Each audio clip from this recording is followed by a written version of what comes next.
Welcome to the Real People, Real Business Show, where we're talking with business owners who are in the trenches, everyday people who are working hard and have relevant and inspiring stories that you can relate to. Everyone we speak to is actively building and growing their business and is here to share their experiences, lessons, wisdom, and guidance so you can be inspired to take action towards your own goals. Today, I'm so excited to welcome Alex Ramirez. Alex is the owner and founder of the Facebook Ad Freedom Agency, dedicated to helping coaches scale their businesses and create freedom through Facebook and Instagram ads. Aside from being a successful business owner, she's also the host of her own YouTube channel and a mother of two who loves a good Netflix binge and dismantling the hustle culture. Yes! Over the course of nearly 5 years, a VA business, a trip down Fiverr, and starting her own ad agency, she's now generating multiple six figures annually with one focus: freedom for her family and her clients. I love this, Alex. Welcome to the show. Thanks so much for taking the time to be here today. Of course, I'm excited to get into this with you guys and get to know more about you and seeing how I can help you guys. Amazing. Okay. So tell me the story. So you started out as a VA, you had a VA business. Like, how did you get from where you were to now? Yeah, so I would probably summarize it pretty quickly. So first started out with my husband was in the Air Force, and then he ended up getting medically retired of the Air Force. And so I had to figure out what I was going to do next, because he was getting medically retired, because the reason why was because he has blood clots all over his body. So yeah, that's a whole nother story, by the way. We can talk about that later. But anyways, so with that being said, he wouldn't be able to have a job after the Air Force. So I had to figure out a way to make money. And first I kind of started out with, maybe I'll start up college again. So I started doing that a little bit into medical administration. And then what I did there is my mom saw that I was struggling financially. And my mom was actually a computer programmer for a very long time, but also did a lot of administration stuff for even coaches, like business coaches and stuff. And so she was like telling me just to kind of dip my toes into the VA world. And then I started out working with some Beachbody coaches because I was a Beachbody coach beforehand. So I knew a couple of people. So I was doing VA business for that. And then I eventually started getting into life coaches, business coaches as my clients, all that kind of good stuff. And then as a VA, as anybody who's been a VA, I actually have been, I was able to kind of do lots of launches with clients, opt-ins, funnels, and even ads. And so I was able to kind of like see a little bit of a passion and an expertise that I had inside of marketing, but also advertising as well. So that's how my role kind of went. So you kind of skipped over a whole bunch of stuff. I know, right? I wanted to summarize it as much as possible. So I want to dive a little deeper into, you were a VA and then you transitioned into Facebook ads, and that's kind of like what you focus on now. So tell me a little bit about that transition, because I know the VA world very, very well. And I am curious because I watch our students in the Horky Handbook program make those shifts over time into that kind of specialization. So dig a little deeper into that and tell me how you got there. Yeah, it kind of just started with one client wanting me to do ads for them. And I was trying to figure them out for my own VA business as well. I wanted to see if I could, get some clients off of ads, even for just a little bit of $5 a day, if that was possible. Didn't really know obviously what I was doing back then, but it did get me to understand more of the techie side as far as Facebook ads. But also I kind of knew a lot of marketing as well, as far as being a virtual assistant. And so that helped me in terms of the advertising.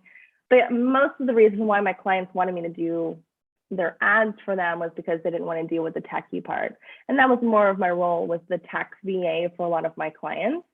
But yeah, it was mostly just starting with a client wanting me to run their ads for them. And I just kind of learned through kind of just teaching myself. Eventually I eventually bought a program from Amanda Bond, who is an amazing Facebook ad expert.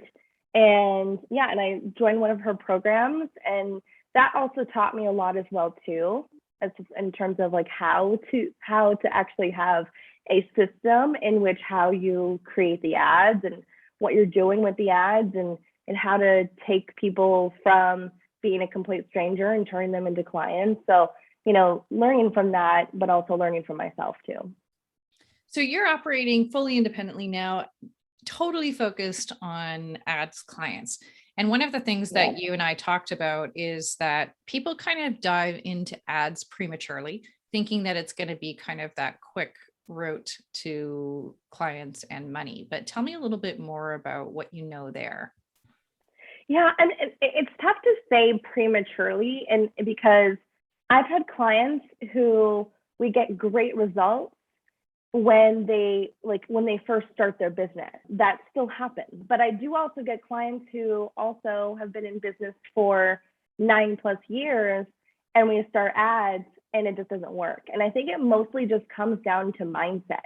If you do not have the mindset to say, yeah, I'm here for sustainability of my business, not for overnight success in terms of my ads, that's the mindset you need to have. So if you're coming in to invest when it comes to ads, or with an ad agency to do it for you, and if you come with them with lots of energy that does not feel good, and it's negative because you're thinking that you might not make your money back or whatever, you're trying to get overnight success when it comes to ads, it's not going to work like that. Ads are there just to bring more traffic to your stuff, but it's also for sustainability. You need to be running your ads for longer than just 5 days. Totally. And I know that we've really kind of dove into ads this year, and, really starting to learn a lot about what makes an ad strategy successful. And it really is a long-term play, isn't it? It's not like a overnight success type strategy, is it? No, not at all. But some people think it is. Some people think that they need to jump into it and then hopefully, I will never run ads again if I don't make X amount of money back. And I'm like, stop. Let the ads run and do its thing. And especially if you're pushing it towards an evergreen funnel of some kind, you need to take the time to get to the results that you need and that you're desiring. So who are the best candidates to get the most out of ads as a marketing strategy? Well, are you talking about niche? Are you talking about if they're coaches or course creators? Well, what do you know? I feel like anybody, any business, whether that's B2C or B2B, it all works. You know what I mean? But what are the conditions? It doesn't always work. And what are the conditions for the people that are successful? What do they have to have in place in order to really benefit from ads? Yeah, well, I would definitely say that you need to know, there's some foundational aspects that I look for in a client before I hire them. So the first things first is you need to know how to sell. And I think what we were talking about before was you need to start doing the uncomfortable stuff inside of your business before you can start running ads. So the uncomfortable things is learning how to sell. Get on those sales calls. I know that people are trying to tell you to do it all in the DMs, or to get rid of sales calls altogether, or all these types of things. Get on the dang sales call and learn how to have a conversation, how to make a sale on camera, face to face. How do I do that? Or, and then when you get to the realm of uncomfortability as far as live video, you need to do those things, because when you're trying to sell with a webinar or a challenge, and you're trying to do a 6-figure launch with that, or 50K launch, or even 10K, 5K, whatever, if you don't know how to sell on camera, it's not going to work for you. That's bottom line. So sometimes we got to do that uncomfortability kind of stuff inside of our business before we can start getting more volume with the ads. Because you don't want to spend a whole bunch of money in the ads and then you don't make any money back. So you have to have those foundational aspects. So I definitely say one of them is to learn how to sell. The other thing too is knowing your ideal client from A to Z. You have to know that person, because the copy that you're going to write, the graphic that you're going to create that's going to attract the right person, and also a little bit of your targeting as well in terms of your ads manager. You have to know that person all the way through. What are their pain points? What are their happy points? What does this person want? What is the person struggling with every single day?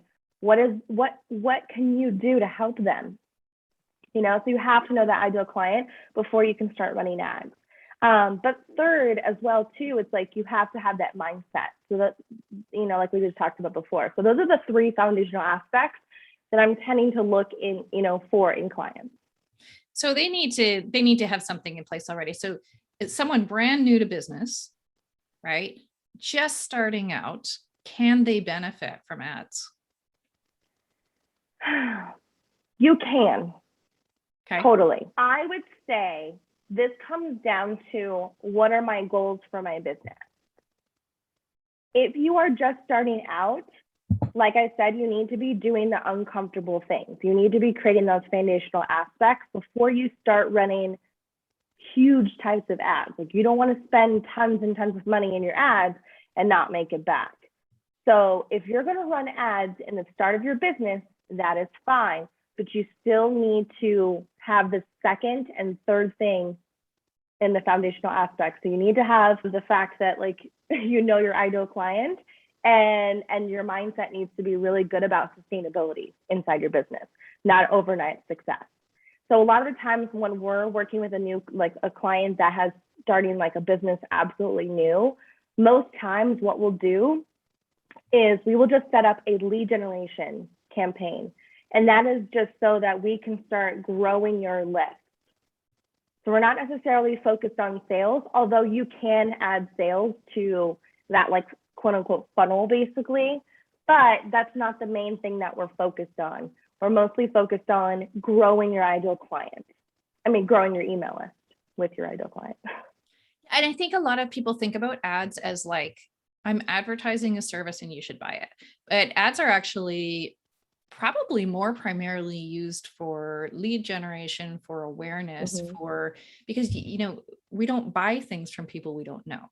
And so expecting that we're going to run ads and they're going to go directly to sales is, maybe, but you'd have to have a pretty clear offer and be able to establish that trust with your client pretty darn quickly, or maybe it's a real low priced offer.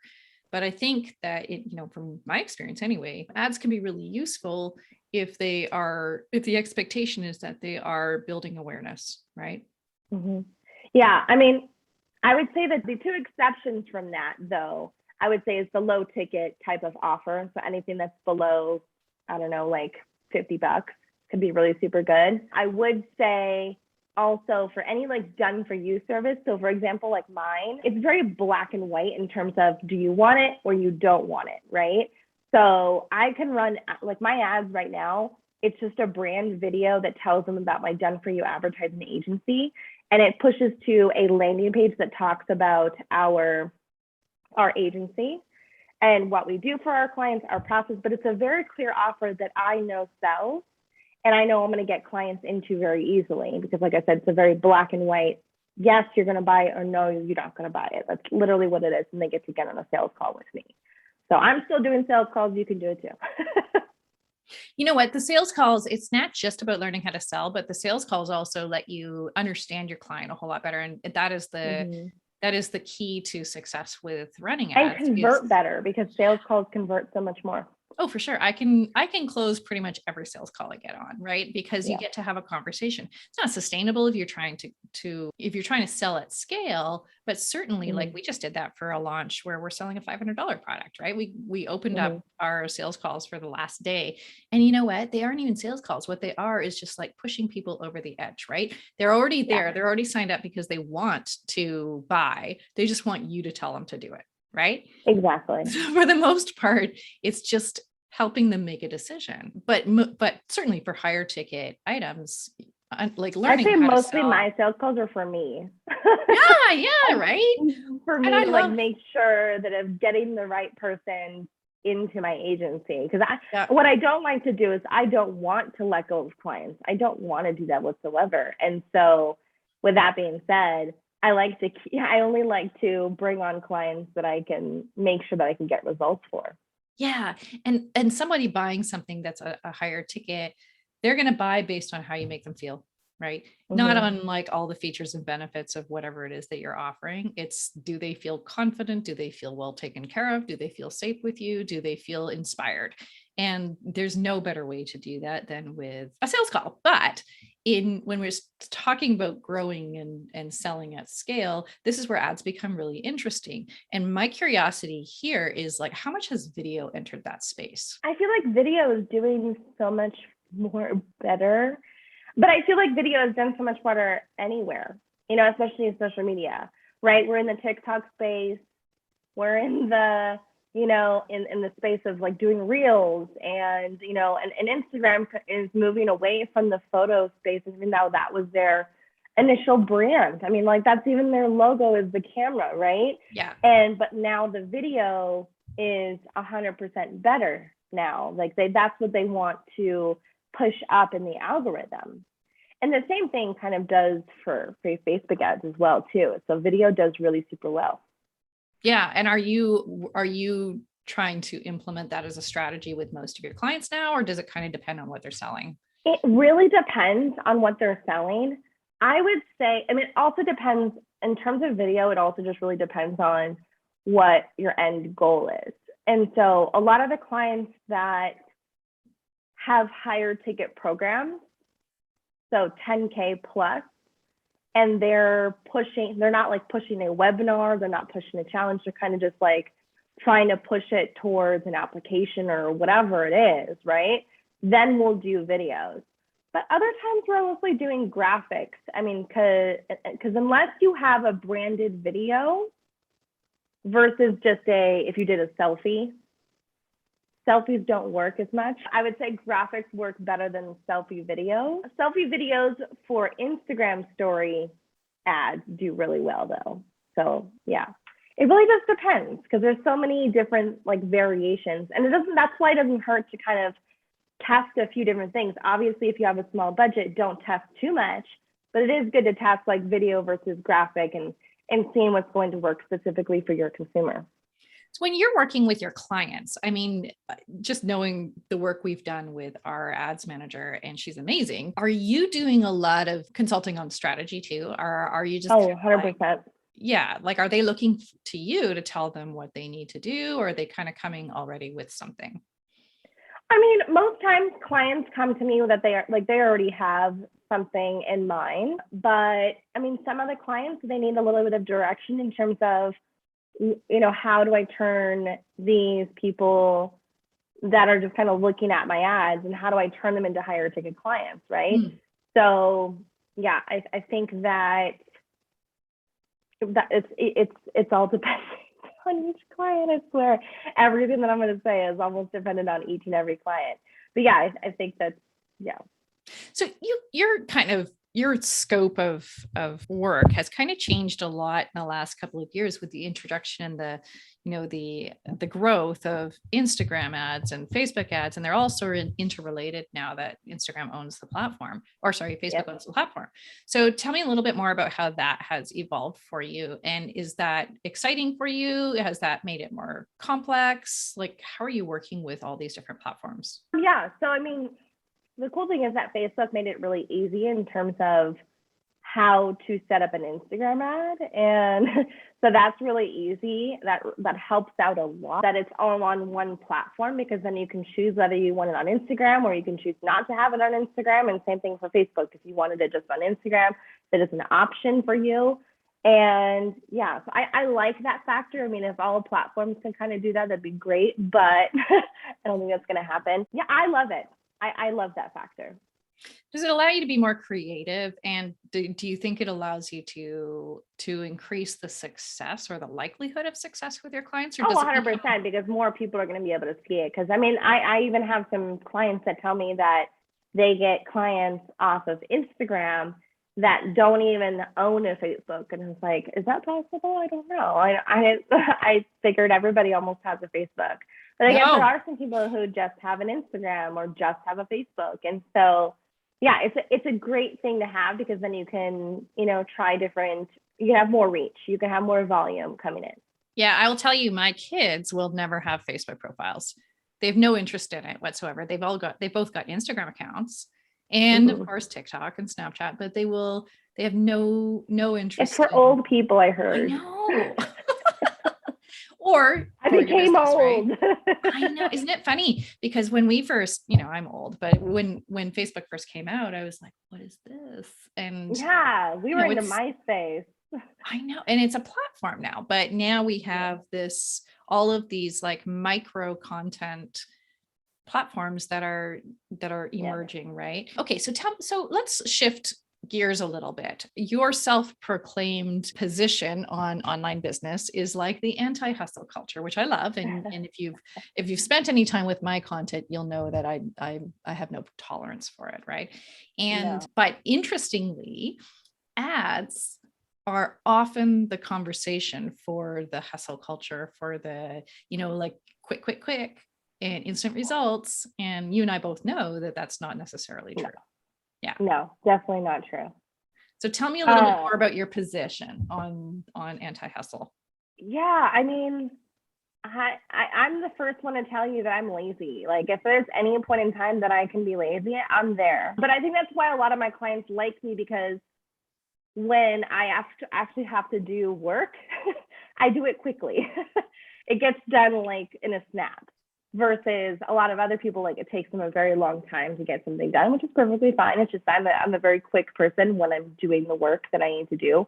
Because other than that, after I'm done, I want to go sit down and relax. Like I just want to spend time with my family. I want to go places with my family. Like I want to have memories with my family, like my kids. I want to spend time with my husband. Family is my top priority in my business and life, obviously too. And so I like to design my business around my life is what I like to do. I think that's the most important thing, because at the end of the day, the reason why I chose this business was so that one, I can make money, but also two, so that I can create a business around my life. Like that's the reason why I created it, was I wanted more freedom. I wanted to be able to make money while, making memories. Like I wanted to do these certain things in my life and business. And so freedom became that's why we call the freedom ad agency, because freedom is a very big importance for us. And so the anti-hustle, right? I don't like hustling. I know that most of my clients don't like to hustle. And the hustle means, because there's some clients who like to do this, right? There's some people who love the hustle, and that's perfectly fine. If you like to go on live every single day on your Instagram, great, that's perfect for you. If you like to post every day, you like creating content, you like doing these certain things inside of your business to grow, that's great and wonderful, and you could do that for your business. But I think there is another set of people, including myself, that don't want to do that, but still are wanting and worthy of having a great business. And that's like 100% of my clients, right? They none of them want, and we have to really define what we call hustle culture, right? Like that's the everything has to be fast, instant results, and go and work all day and night. And nobody wants that. Nobody I know wants that. So where is it coming from, and what's its future? Like, I think it's dead.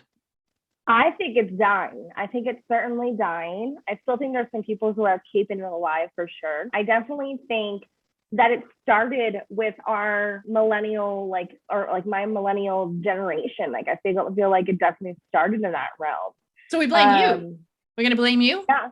No, blame my parents, because they're the ones that raised me. Because I think it comes from like the baby boomer generation that very much taught their kids, and this is nothing wrong. We're all going to have a generation, like the millennials are going to be a generation of putting their kids on tablets, right?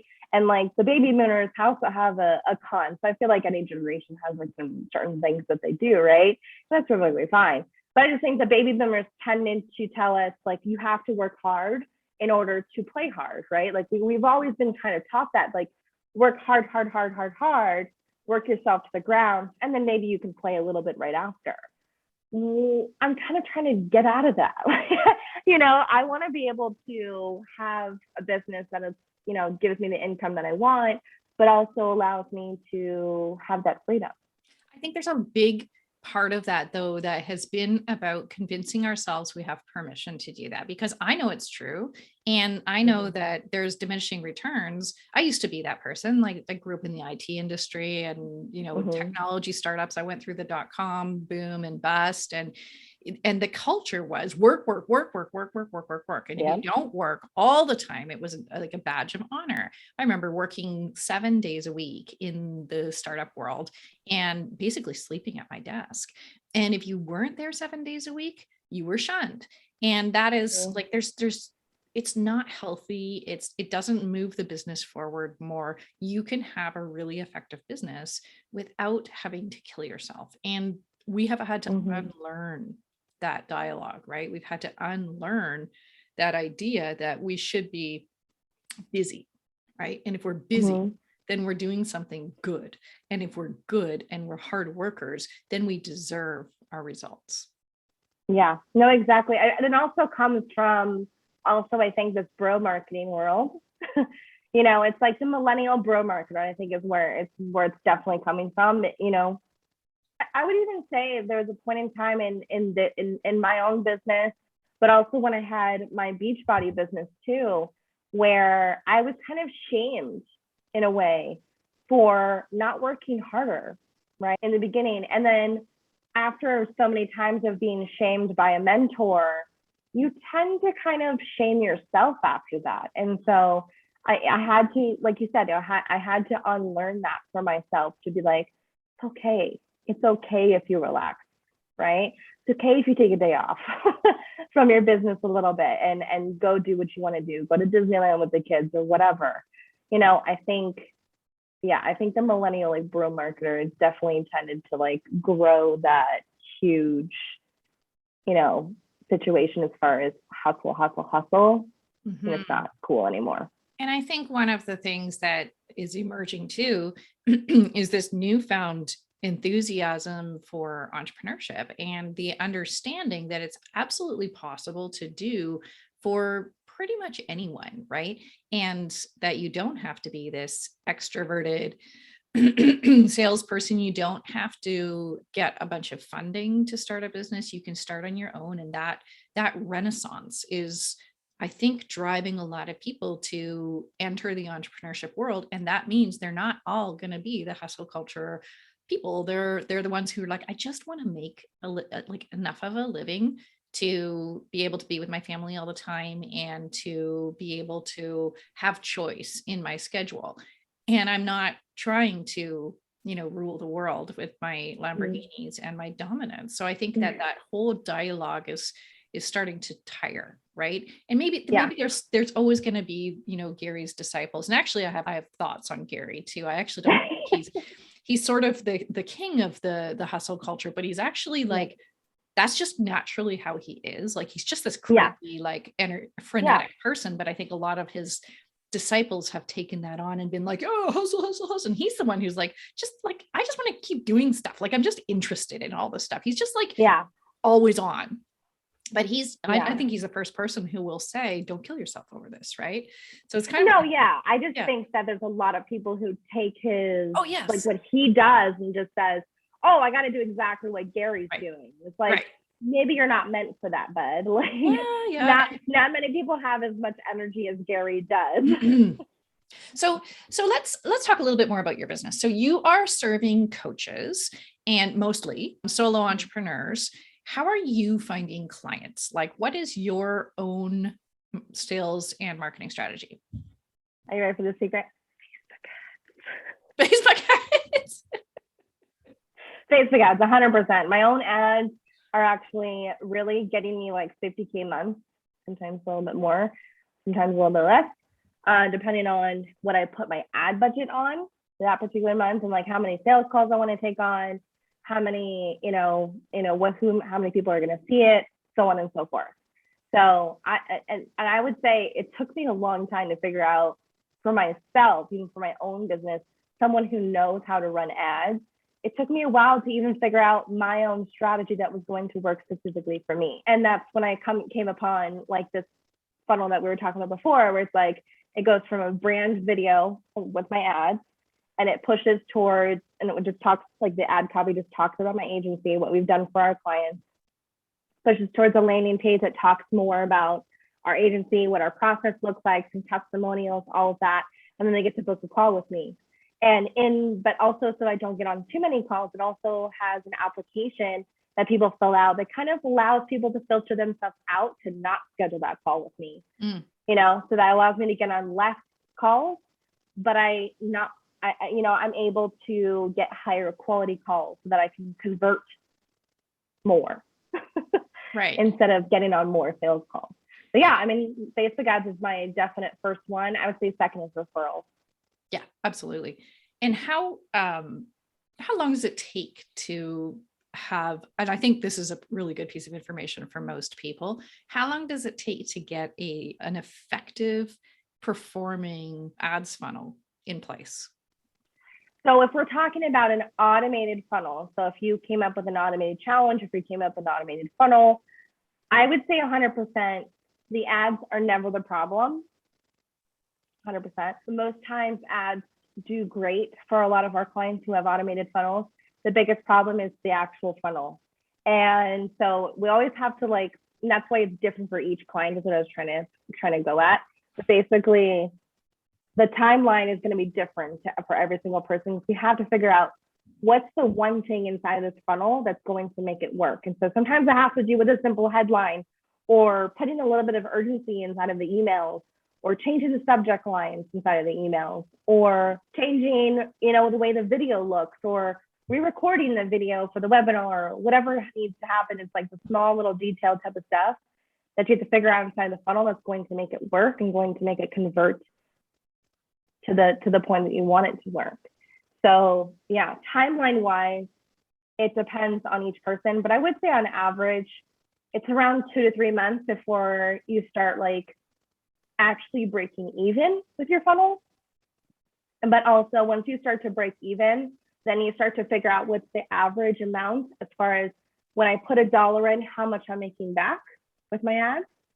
Then once you figure out what the average is for yourself, you can either optimize that to make your profit margins higher, or if your profit margins are pretty good, 30 to 50% or higher, then you can obviously move to the next step of scaling them, and that means increasing your ad spend.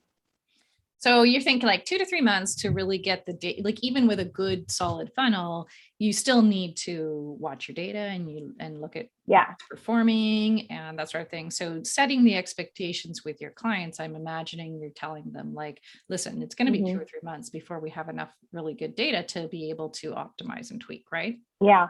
I mean, with a live launch, we can really, get results pretty quickly.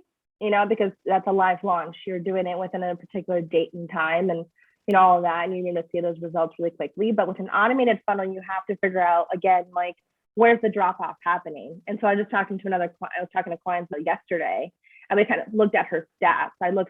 Because the ads, again, are doing great for her. She's doing $2 a lead right now, which is super great. And then we're moving to the next step of people trying to purchase a course. But the drop off happens on people who are not watching her video for her freebie.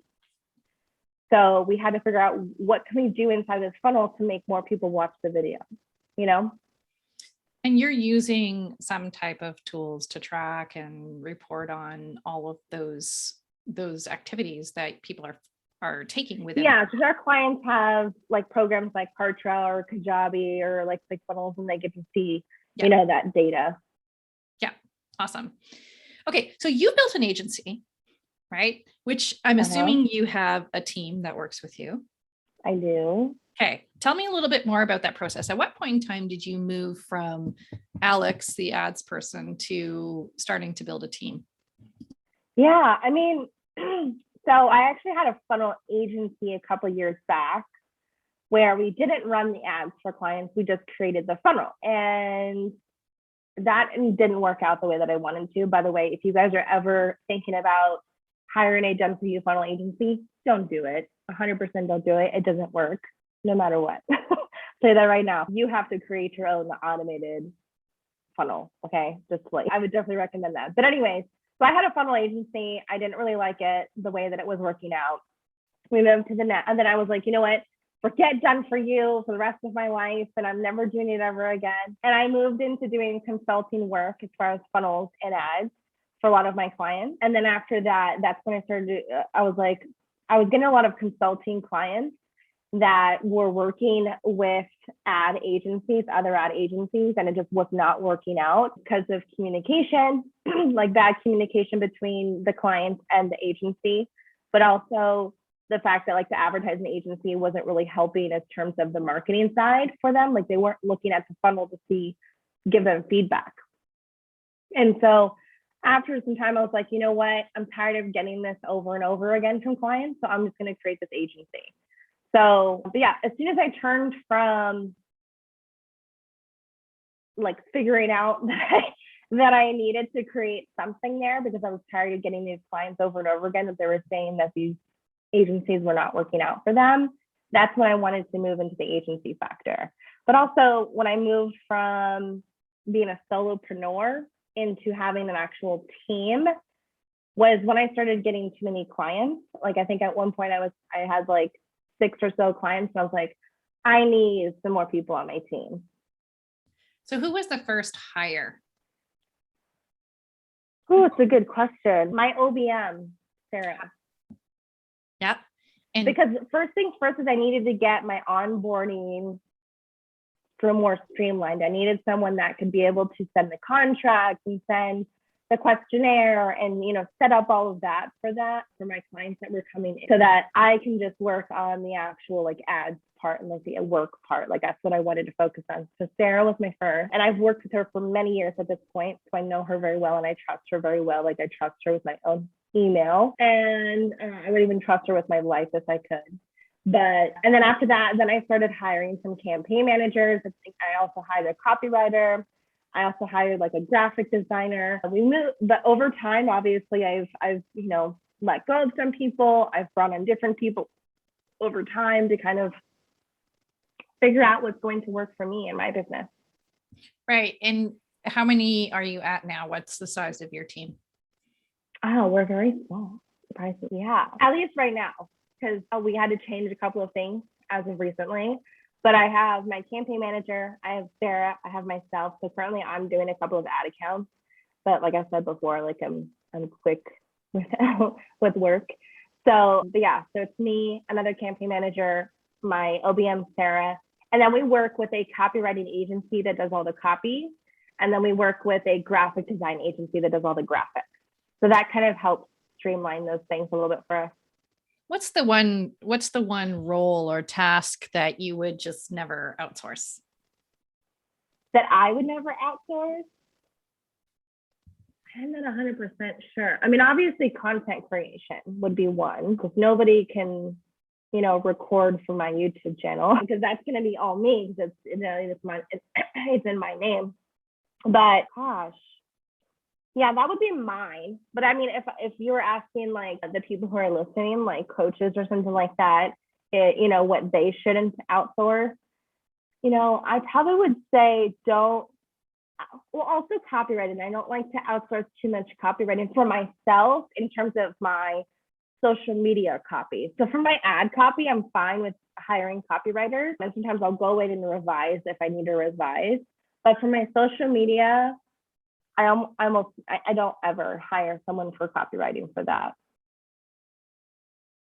And so for you, and that's for you, and everybody's going to have something slightly different. Yeah, right? I think it's really just depending on what you want to do. Like if you don't like copywriting, then figure it out. But I mean, like not figure it out, but like hire someone if you don't feel comfortable doing it. But sometimes also you have to be in that uncomfortability as well too. Like especially in the beginning, like sometimes you're gonna have to write a little bit of copy. Because you have to figure out how to sell with copy and so that you can get the right copy for yourself. And so, yeah, I think it's dependent on each person.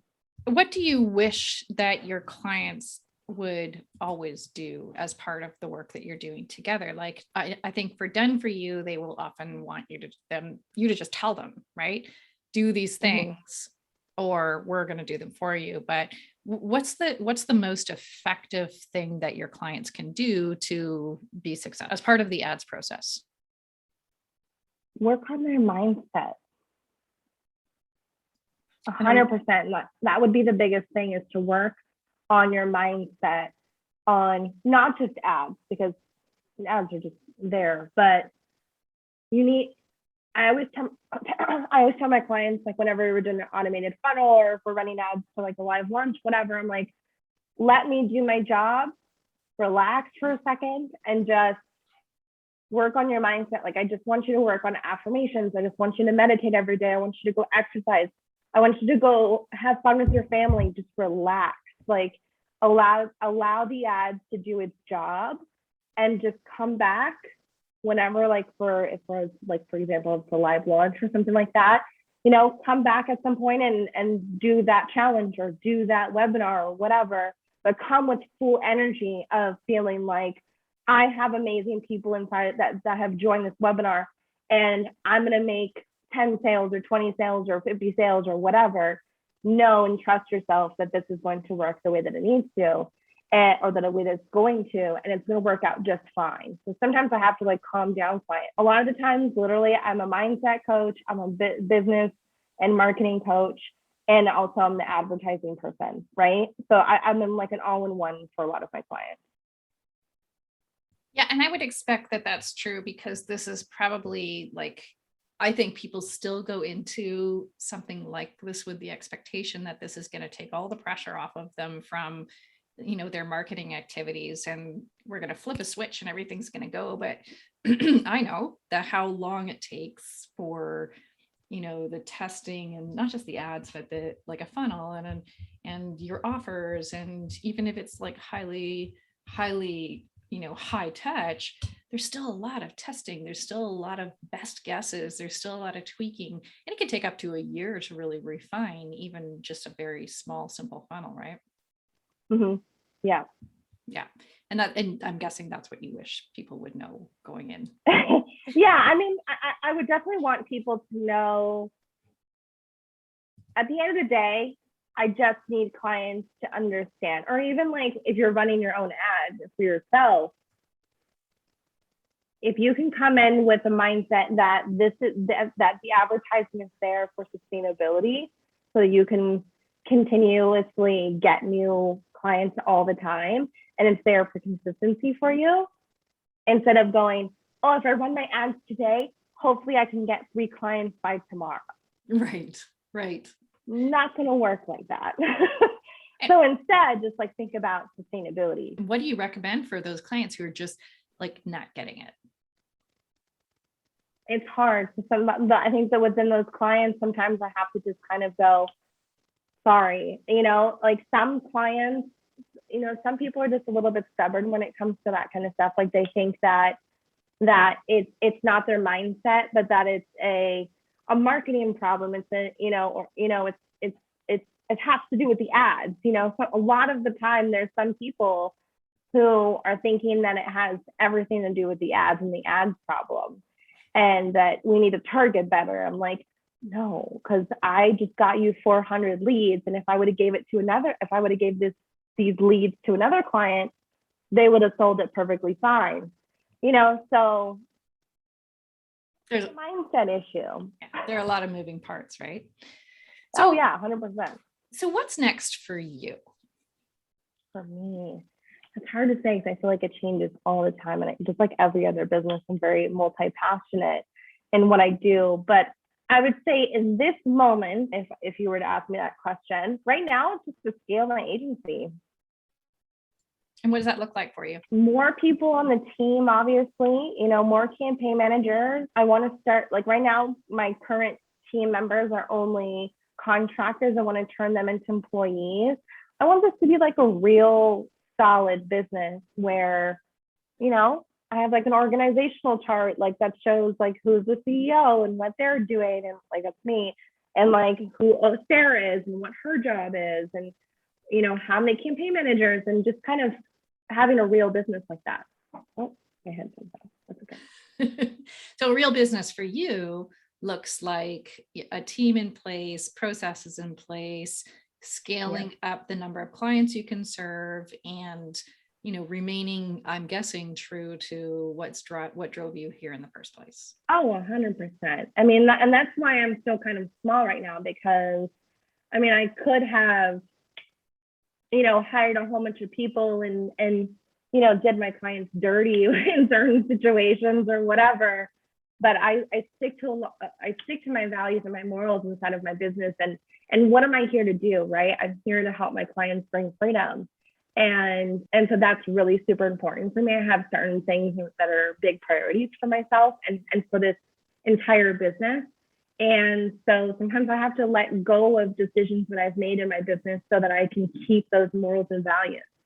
Yeah. And that's the driving force for most people, right? Is yeah. Can we build this business and scale this business while still feeling comfortable and sticking to what is meaningful and important?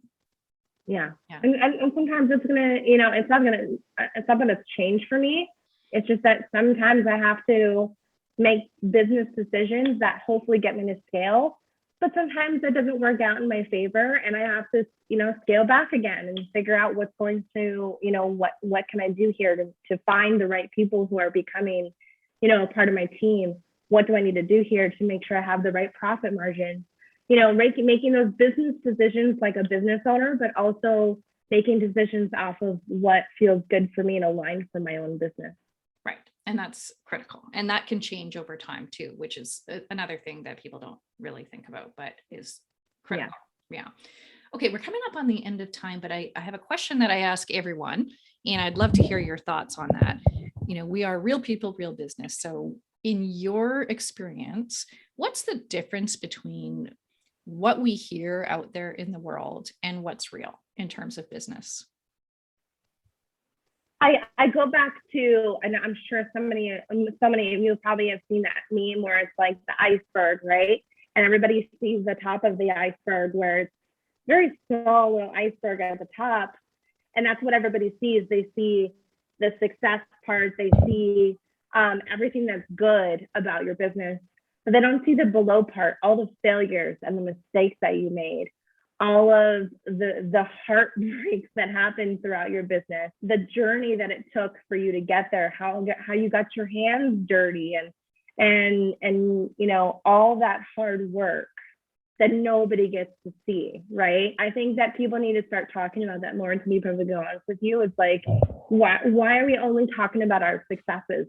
And that's why it's really taboo for whenever I talk about when I have to get rid of a client and I refund them, right? I don't like doing that. That's not fun. I don't want to refund people. I don't want to do that whatsoever. But I have to do things in my business at the end of the day that, although some people can see as a failure, I see it as a win, because even though I just let go of a client the other day, I just brought on a new client that I know I'm going to get results for. So, and also I'm learning things inside of my business when I make these failures, when I have to let go of a client. I'm learning things about who my ideal client is. So even to this day, I'm still learning things about my ideal client and the boundaries that I need to make for my business. But yeah, I don't think anybody is talking about the below the iceberg part, where it's like all the pain and the anguish and the crying moments. And, those moments, we kind of need to talk about it for a second. It's okay. We're all going to go through this situation, and you're not alone whatsoever. How do we start talking about those without, I think a lot of people are uncomfortable with them because they fear that they make them look like they're incompetent or that they don't know, but I think they're very relatable, right? What's our best medium for having those conversations? I mean, some people I know like to use, I've seen it a few times when they use a little bit of crying sessions on their Instagram stories to kind of showcase that. That's not for me. I'll be honest. I'm not a very big fan of the crying selfies to talk about it, but and you don't have to talk about it all the time either. But if you have a post every once in a while that just talks about like, hey, today's a pretty bad day for business, like when Facebook shut down the other day, I could have taken it as a situation of like, okay, I feel like crap, because I needed to get stuff done as far as Facebook goes. But like really just talking a little bit about those failures a little bit doesn't hurt your business. It's okay. Everyone deals with it. Everyone. Right. And I think that you can't talk to one business owner and tell me that they've never had a crying session. No, never. And I actually think it makes it actually builds more rapport with your audience, right? And and helps them feel something, which is like the key to your marketing, right? Yeah. I mean, I wouldn't make it your number one marketing strategy is to do a whole bunch of vulnerability posts about how horrible your business is, because then it becomes like you're talking nothing but negative about your business and you feel like it's a horrible business for you. And if it's becoming a situation like that, please get out of your business. But you can have a couple of posts every once in a while that talks about how crappy of a day it is or something like that. You know, it's okay to have those conversations. And I don't even think it needs to be negative. It could also just be like shedding light on something that's very real and not sexy. Like I talk a lot about my business not being very sexy, and like I probably will never have like those sexy business posts, but also I'm talking about things that people can relate to, right? And yeah, because that's why, I mean, you become relatable in those moments. So like that's why we talk about our family. On social media, or we talk about, you know, there's certain situations. Like I've had posts about like when I go to Disneyland with the kids, or, you know, and how much freedom is so important to me. So it can't, like in terms of, you can turn some of these situations into a learning lesson for your consumer that's reading the post. That's also really good too. Yeah, totally. Okay, we're coming up on time, so I'm going to wrap this up, but I just wanted to say thank you so much for taking the time to chat with me today. Can you tell the listeners how they can find you? Yeah, so you can find my YouTube channel. So just look up Alexandra Ramirez and probably type in like Facebook ads, because I think there's another Alexandra Ramirez that's like a business coach. But yeah, so you can look me up on YouTube. You can also probably find me on Instagram as well. I'm not too big over there. I'm trying, I promise. But YouTube is where I'm definitely at for sure. All right. Well, we'll put the link in the show notes so everybody can find you and find all your great content. And I want to wrap up the episode and say thank you for such an amazing conversation. It is so good to shed some kind of real light on this strategy around ads and funnels and all that sort of thing, and hear that there are, you know, some real things that go on underneath the hood that, you know, can set expectations so that you're not disappointed, or you're not going into this strategy with, you know, with a belief that maybe may not be real. So thanks so much for being here. Go and check out Alex and her incredible work. And if you've enjoyed today's content, I would love for you to give us a review on whatever platform you're listening on. This helps us share these stories with an even bigger audience. So until next time, keep building, keep dreaming, and keep being